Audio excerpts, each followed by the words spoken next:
onto the real GOAT, the true GOAT, the GOAT of all GOATs.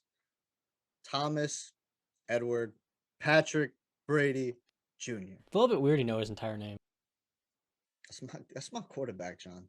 That's my quarterback. Actually, I do think Ben's middle name's Todd, but Yeah, there you go. See, that's my quarterback, man. Also, it's just a good name. Like it just kind of you freaking say each name and it just stops perfectly. It doesn't, but moving on. It's the Tampa Bay Buccaneers versus the Green Bay Packers in Tampa Bay. This is another season home opener. Tampa is finally coming home to Tampa Bay. Tampa is favored by, oh, nope. It was 1.5 yesterday. It is even now. It's a pick 'em.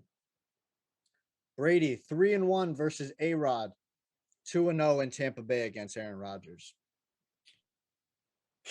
I'm going to kick this one off. So, for the past decade, right, everybody has, tried to put Aaron Rodgers on Tom Brady's level. Aaron Rodgers, the greatest talent at the quarterback position I've ever seen. Yada yada yada. And I think everybody's finally come to the realization he's not. Tom Brady's a winner. Aaron Rodgers, for all the talent in the world, doesn't win when it counts, I should say. Now, Bakhtiari missed yesterday's practice. It looks like he's probably not going to play. That's another week without your starting left tackle. That's big. Especially with how the Bucs defense is playing for the first 2 weeks. They are a top 5 defense. I don't give a crap what anybody says. I don't care if they lost Ndamukong Suh. I don't care if they lost JPP, who I believe just had a meeting with the Ravens. That's a good pickup for the Ravens. I don't care because this damn defense is next level. These guys get after it.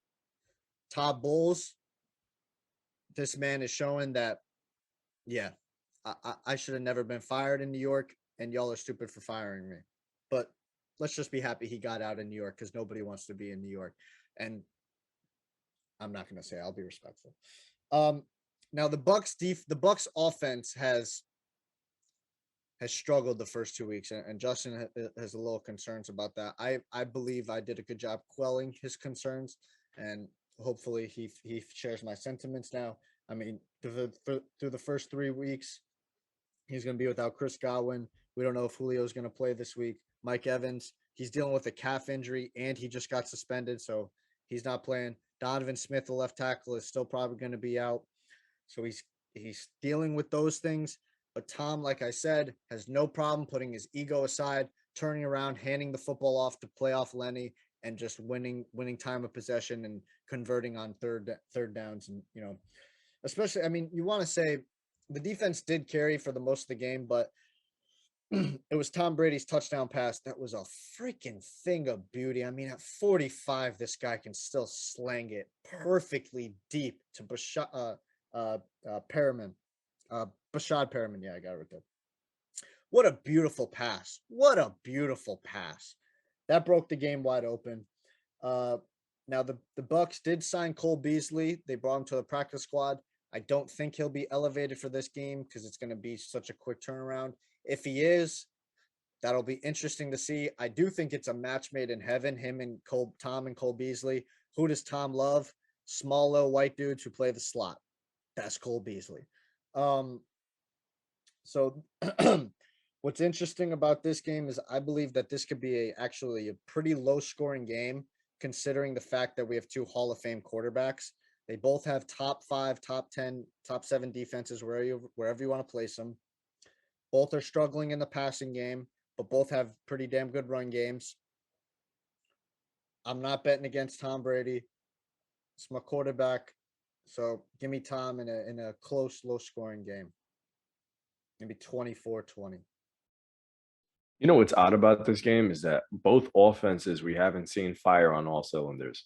You anticipate with an Aaron Rodgers and a Brady-led offense, you're expecting to see some points. You're expecting to see them dominate. And we haven't really seen that. Even though last week, credit to the Packers, Aaron Jones really turned it on. And I feel like he's the recipe to make this offense start to brew a little bit. So, man, I did it last week. I'd be stupid again to do it again. Sorry, Brandon. I'm betting against Tom this week. I'm doing it again. I'm doing it again. And you know what? And this might bite me in the ass, then so be it. But I'm gonna roll with the Packers.